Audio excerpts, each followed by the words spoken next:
안녕하세요, 동그린입니다. 오늘은 좀 어떤 촬영을 할까 좀 고민을 해보다가 제가 20대 때 갔던 일본 워홀에 대해서 좀 이야기를 해보려고 하는데, 일본 워홀에 대해서 좀 궁금하신 분들은 가볍게 봐주시면 좋을 것 같아요. 제가 간단하게 지금 아이패드로 좀 적어 오기는 했는데 제가 생각나는 것만 우선 적었거든요. 그래서 추가적인 댓글이 있거나 하면 더 추가적인 영상을 만들 생각인데, 제가 겪었던 일본 워킹 홀리데이에 대해서 좀 이야기를 해드리려고 합니다. 동그린!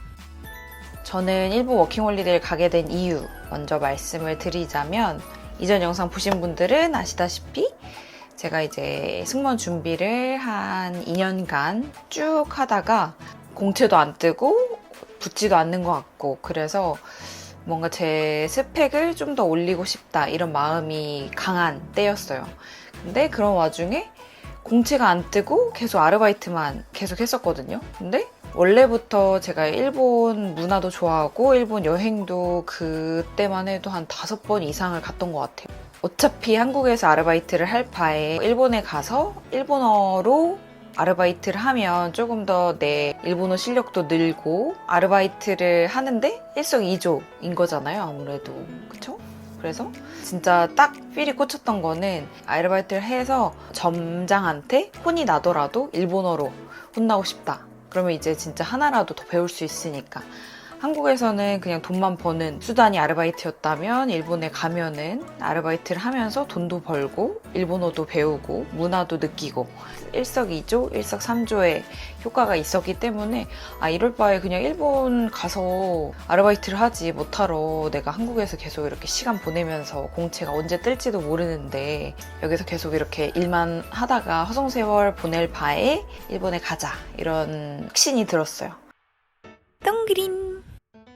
사실은 일본 워홀 준비하는 게 서류가 또 어마어마하거든요. 그래서 사실 좀 알아봤는데 만만치 않긴 했죠. 이제 한 살이라도 어릴 때 빨리 갔다 와야 제가 후회가 없을 것 같고, 그래서 그때 저도 사실은 늦게 준비한 거거든요. 25? 26 이때쯤에 가려고 준비를 했기 때문에 한번 할 거 제대로 하자 이래가지고 미친 듯이 일본 워홀을 알아보게 됐었습니다.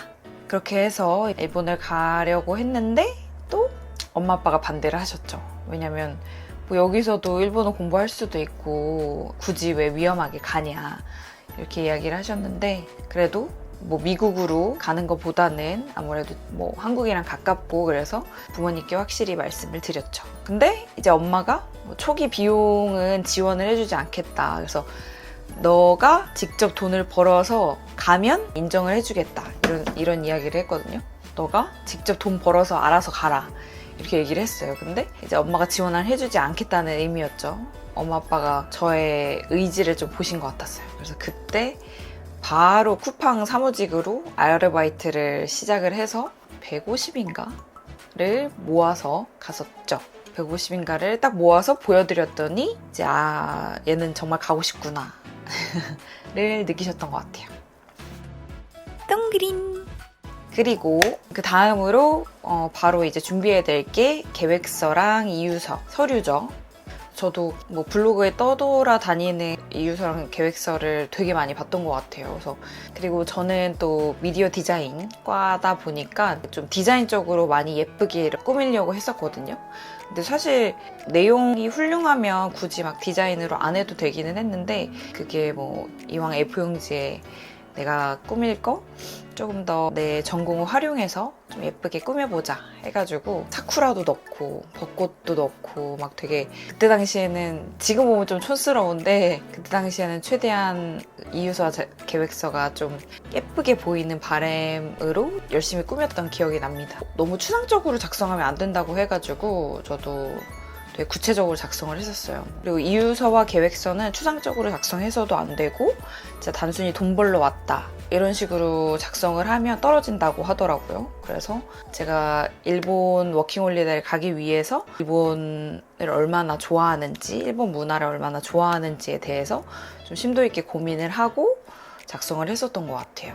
다 일본어로 작성을 해야 되는데 저는 사실 그때 당시에 일본어 공부를 계속 하고 있기는 했는데 아무래도 이렇게 장문으로 문장으로 쓰는 거는 익숙치는 않았거든요. 그래서 일단 한글로 다 적고 번역기를 돌렸어요. 번역기를 돌리고 나서 번역기에서 어색한 부분을 제가 좀 다 체크를 해서 좀 더 간편하고 쉽게 문장이 이어지도록 만들었던 것 같아요. 그렇게 문장은 작성을 했었고, 그리고 그때 또 제가 일본 JLPT 학원을 다녔었거든요. 그래서 그 학원 선생님한테 한 번 더 문장이 이상하지 않은지 한 번 더 체크해달라고 했고, 계획서랑 이유서는 작성을 했었어요.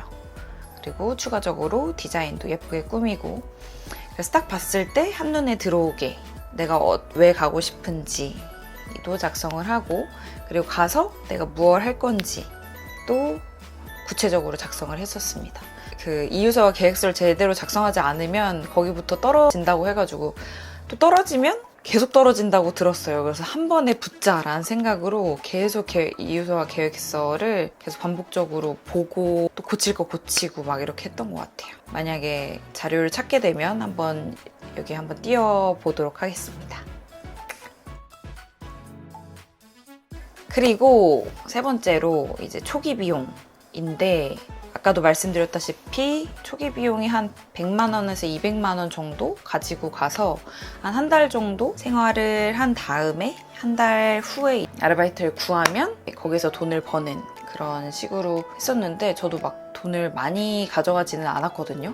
엄마 아빠가 지원을 안 해주신다고 하셨고, 너의 의지로 한번 가봐라 이래가지고 쿠팡 사무직 알바를 2달 정도 했던 것 같아요. 2달인가 3달인가 해가지고 한 150 들고 이제 갔었죠. 근데 이제 엄마 아빠도 그걸 인정해 주시고 용돈을 좀 더 주셨던 것 같아요. 그래서 넉넉히 일단은 한 200 정도 들고 갔던 걸로 기억을 하는데, 근데 그것도 부족하기는 하더라고요. 왜냐면 막상 갔을 때 제가 아르바이트를 한 달 안에 구할 줄 알았거든요.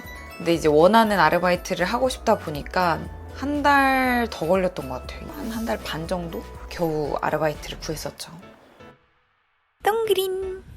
그리고 워킹홀리데이 가기 전에 제 일본어 실력은 준비를 슬슬 시작할 때 제가 JLPT N2를 준비를 했었어요. 그래서 단어 공부 엄청 열심히 하고 막 그래서 그거를 따서 갔습니다. 근데 더 반전인 거는 JLPT를 다 따서 갔는데 하나도 안 들려요. 진짜. 이거는 저도 충격을 먹었어요. 갔을 때 진짜 문어체랑 구어체랑 완전히 다르다는 거를 또 느꼈고, 젊은 애들이 사용하는 용어랑 제가 공부했던 용어랑 진짜 완전 따로 놀아서 갔을 때는 전혀 들리지 않았습니다. 그럼에도 불구하고 그래도 일본어 능력 시험을 하나 정도는 따서 가는 게 좋다. 왜냐면 제가 N2를 따서 갔는데도 카페나 아르바이트를 구할 때 N1을 요구하는 그런 업장들이 많더라고요. 외국인들한테는. 근데 그럴 수밖에 없을 것 같아요. N2도 사실은 갔을 때 말을 제대로 못했는데 N1을 요구하겠죠. 그래서 제가 N2여서 N1이 충족되지 않아서 면접까지 갔는데 떨어졌었던 기억이 있습니다. 그랬죠. 동그린. 그리고 지역 정하는 것도 좀 고민이 많이 된다, 이런 글을 좀 보기는 했는데 저는 고민을 그렇게 많이 하지는 않았던 것 같아요. 그냥 뭐 도쿄, 오사카, 후쿠오카 뭐 이 정도로 사람들은 고려를 하는데, 저는 그래도 일본 워킹 홀리데이를 갈 거면 대도시에서 하는 게 더 좋고 또 문화도 더 많이 느끼고 사람들도 많이 만나고 이러기 때문에 고민 없이 도쿄로 가기로 정했었습니다. 동그린. 그리고 그 다음으로는 집을 어떻게 구할 것인가, 그것도 좀 고민이 많죠. 저 생각해보면 계획형은 아니고 지극히 P형인데, 그때는 정말 그 워킹홀리데이를 가기 위한 열정이 엄청나서 진짜 미친 듯이 알아봤던 것 같아요. 뭐 시간이 많기도 했고 하루 종일 집도 알아보고 막 이것저것 많이 알아봤는데, 그래서 집은 쉐어하우스나 뭐 자취 이렇게 뭐 둘 중에 하나로 고민을 많이 하시는데, 저는 그래도 대화를 좀 많이 하고 이런 거를 선호하기 때문에 이것도 뭐 자취를 고민하지도 않고 바로 쉐어하우스로 들어가야겠다. 그리고 그 쉐어하우스 중에서도 좀 삭막한 쉐어하우스가 있고, 그 쉐어하우스 사람들끼리 뭐 매달 이렇게 무슨 파티가 있어서 같이 모여서 하는 좀 활발한 쉐어하우스면 좋겠다, 이런 생각을 해서 그런 쉐어하우스들로만 찾았어요. 쉐어하우스랑 자취 중에서는 고민도 없이 쉐어하우스를 선택을 했고 결론적으로 굉장히 잘한 선택이다 라고 생각을 했었습니다. 왜냐면 저는 외향형이기 때문에 쉐어하우스를 갔을 때 한마디라도 더 해야지 일본어도 늘고 친구들도 더 많이 사귈 수 있다고 생각이 들었고, 실제로 제가 묵었던 쉐어하우스가 굉장히 활발한 활동도 많이 하고 친구들이랑 같이 밥도 먹을 수 있었고 그랬었던 것 같아요. 근데 또 생각보다 제가 외향형이긴 한데 낯가림이 좀 심해가지고 친구들과 많이 어울리면 좋지 않았을까 하는 아쉬움이 남네요. 만약에 가신다고 하면 일본어 공부를 조금 더 하고 싶다, 일본어 대화를 조금 더 하고 싶다고 하시면 쉐어하우스를 추천드립니다. 건물도 목재 건물은 가지 마라 이런 이야기를 또 저도 블로그에서 봐가지고 집에 관해서 예민하고 이런 건 없는데 최대한 저렴하고 이제 목재 건물 아닌 곳에만 좀 알아보려고 했었던 것 같아요. 정부 사이트 가면 목재 건물인지 아닌지 언제 준공을 했는지 이런 게 다 나오기는 하거든요. 목재 건물은 뭐 바퀴벌레가 나온다고 하더라고요. 그래서 최대한 목재 건물 아닌 곳으로 좀 활발히 거기에 있는 사람들과 좀 소통할 수 있는 쉐어하우스로 선택을 했습니다. 똥그린! 그리고 제가 가서 한 아르바이트를 말씀을 드리자면 저는 아르바이트를 총 2개 했었는데 2개라기보다 이제 업종이 2개였죠. 호텔이랑 카페 아르바이트 이렇게 2개를 했었습니다. 우선 카페를 먼저 말씀드리자면 집 앞에 좀 가까운 한정거장 거리에 있는 카페에서 아르바이트를 했었고요. 정말 운 좋게 그 카페가 오픈 멤버를 뽑는 거였어요. 그래서 그 역 앞에 새로 세워지는 그런 카페였는데 타리즈 커피라고 하시나요? 타리즈 카페에서 일을 했었고 오픈 멤버에서 더 좋았던 것 같아요. 저는 되게 운이 좋았죠. 그냥 일반적인 카페에서는 약간 눈치 보면서 교육도 배워야 되고 이랬었는데 이 타리즈 커피에서는 오픈 멤버를 뽑았기 때문에 그 타리즈 본사에 가서, 본사였나? 어쨌든 타리즈 건물에 가서 직접 1부터 10까지 차근차근 교육을 다 가르쳐주고 그러고 이제 거기 카페에 가서 일을 했었어요.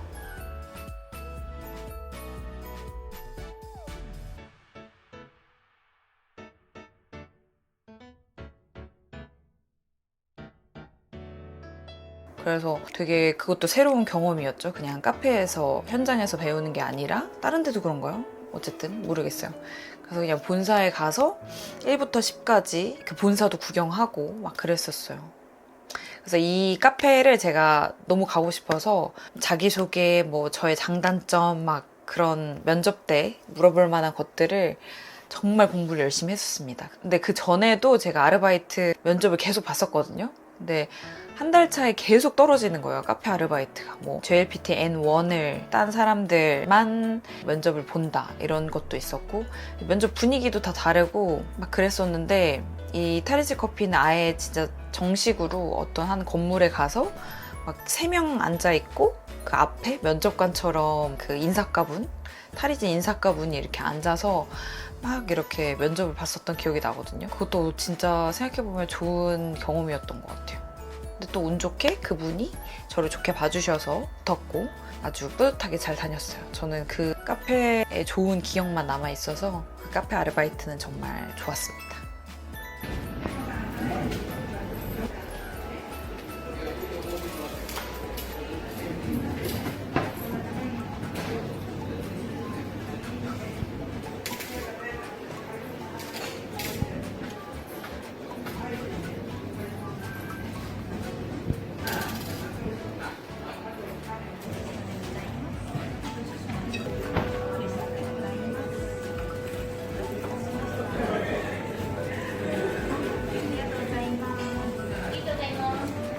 그리고 호텔 아르바이트는 약간 이제 파견회사에 계약을 해서 그 호텔을 한 호텔만 꾸준히 다닐 수도 있는데 이렇게 좀 여러 호텔을 좀 돌면서 아르바이트를 했었거든요. 연회장 아르바이트도 하고 코트룸에서 일하기도 하고 그러니까 연회장에서 하는 아르바이트를 하는 거였어요.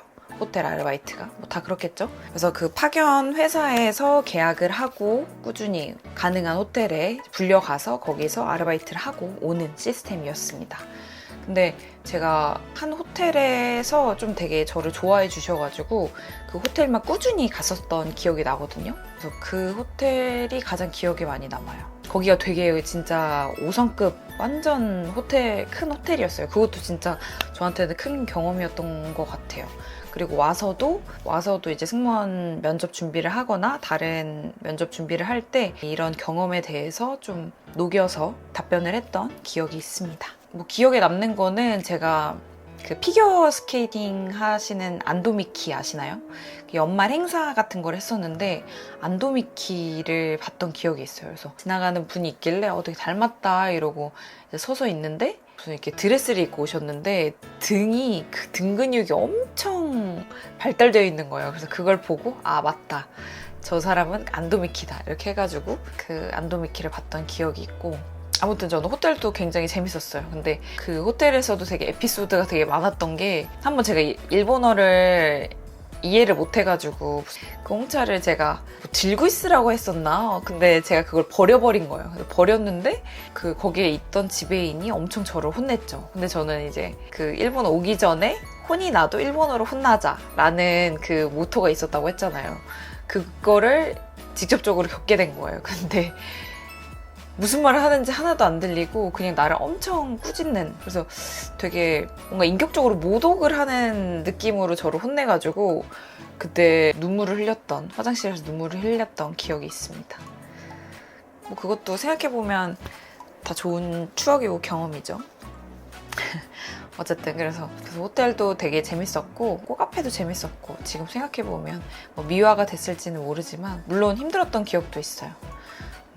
왜냐면 뭐 카페에서도 저를 그냥 한국인이라서 싫어하는 사람도 있었고 또 한국 문화를 좋아해서 저를 더 유독 좋아하는 친구들도 있었고 이랬기 때문에 뭐 이런 에피소드가 궁금하시다면 제가 나중에 좀 천천히 한 번 더 썰을 풀어보는 걸로 하고 뭐 이런 경험들이 있었죠. 그래서 호텔이랑 카페 이렇게 저는 2가지 아르바이트를 병행을 했었습니다. 그리고 호텔은 사실은 뭐 매주 안 가도 주마다 한두 번 이렇게 했었던 것 같아요. 그래서 뭐 호텔은 좀 이제 조절을 할 수가 있었고 카페는 그래도 주 4회, 5회 이렇게 꾸준히 다녔던 것 같아요. 저는 아침조로 좀 많이 다녀가지고 아침 7시부터 한 11시, 12시인가까지 했었던 것 같아요. 오전조로. 똥그린. 그리고 친구 사귀기. 뭐 친구 사귀기는 일본인 친구 사귀기죠. 그래서 일본인 친구 사귀기는 다들 원하실 텐데 그것도 사실은 노력이 좀 필요한 것 같기는 해요. 그 카페 아르바이트를 했을 때 최대한 저를 좋아하는 친구들한테 데이트 가자고, 시노쿠부라고 한국 음식을 먹을 수 있는 이제 약간 코리아 타운이 있거든요. 그래서 거기 가서 먹자고 막 하고 그랬거든요. 그래서 최대한 막 같이 놀려고도 하고 우리 집에 초대도 하고 놀러도 가고 막 그랬어요. 그리고 뭐 쉐어하우스 친구들은 워낙 집이다 보니까 자연스럽게 왔다 갔다 하면서 파티도 즐기고 그랬고요. 저도 외향형이라고 사실 생각을 했는데 지금 생각해보면 한국인들이랑 또 주로 놀았던 것 같아요. 아무래도 좀 문화가 맞고 하니까. 그래서 그때 쉐어하우스에서 만났던 한국인 친구들이 되게 애틋하죠. 어떻게 보면 재밌게 놀았던 기억이 있습니다. 친구 사귀기? 그건 약간 노력에 달렸다. 그렇게 생각합니다. 똥그린. 이 정도로 좀 이야기를 하고, 워홀은 저는 인생에 살면서 워킹홀리데이 간 게 저는 좀 큰 터닝 포인트였다고 생각을 해요. 승무원이 되는 데 있어서도 도움이 되기도 했지만 인생 살면서 그런 경험을 직접 20대 때 가보지 않으면 느끼지 못하잖아요. 그래서 저는 만약에 20대 때 할 게 없고 고민이 된다고 하시면 워킹홀리데이를 가는 거는 정말 저는 추천드립니다. 뭐 물론 일본이 아니더라도 뭐 호주도 좋고 미국도 좋고 뭐 어디든 다 좋은데 저는 이제 일본을 좋아했기 때문에 일본으로 선택을 한 거고 저는 정말 후회하지 않아요. 그래서 저보고 워킹홀리데이 갈지 말지 고민돼요 라고 하면 전 무조건 다녀오라고 할 거예요. 그 정도로 저는 정말 많은 문화를 느끼고 친구들도 만나고 경험도 정말 다양하게 하고 근데 일본어도 배워오고 정말 좋았습니다. 사실은 제가 가기 전에 막 버킷리스트 같은 걸 작성을 했었어요. 그래서 일본인 친구 꼭 만들어 오기, 남자친구 한 번은 사귀어 보기 이런 거. 또 버킷리스트 뭐 유튜브 시작하기, 블로그 작성하기 막 이런 것도 있었거든요. 근데 유튜브를 그때부터 했었으면 좋지 않았을까, 정말 시작이 반인데 라고 생각을 해서 조금 아쉬운 마음이 있고, 블로그는 사실 했었거든요. 근데 블로그도 사실 매일매일 올리는 게 목표였는데 쉽지가 않더라고요. 그래서 막 이렇게 밀리고 하다가 꾸역꾸역 하기는 했는데 이게 좀 과제로 느껴지면 저도 하기가 싫어지고 막, 그래서 어쨌든 블로그는 제가 했었고 유튜브는 그때부터 좀 시작하지 못한 게 좀 아쉬운 그런 마음이 있었습니다. 그래서 만약에 일본 워킹홀리데이를 가신다고 하면은 뭐 가기 전에 어떠한 목표가 있는지 버킷리스트 같은 거 작성해 보시면 좋을 것 같아요. 동그림. 이 정도로 좀 간단하게 저의 워킹홀리데이의 이야기를 해봤고, 그래서 좀 두서없이 이야기를 했지만 궁금하신 점이 있으시면 댓글 남겨주시면 좋을 것 같고, 댓글이 좀 많이 달렸다라고 하면 2탄으로 다시 돌아오거나 아니면 또 추가적인 재밌는 썰을 한번 풀어보도록 하겠습니다. 너무 간단했나요? 재밌게 봐주셨다면 구독, 좋아요, 알림 설정 부탁해. 다음에 또 봐요. 안녕.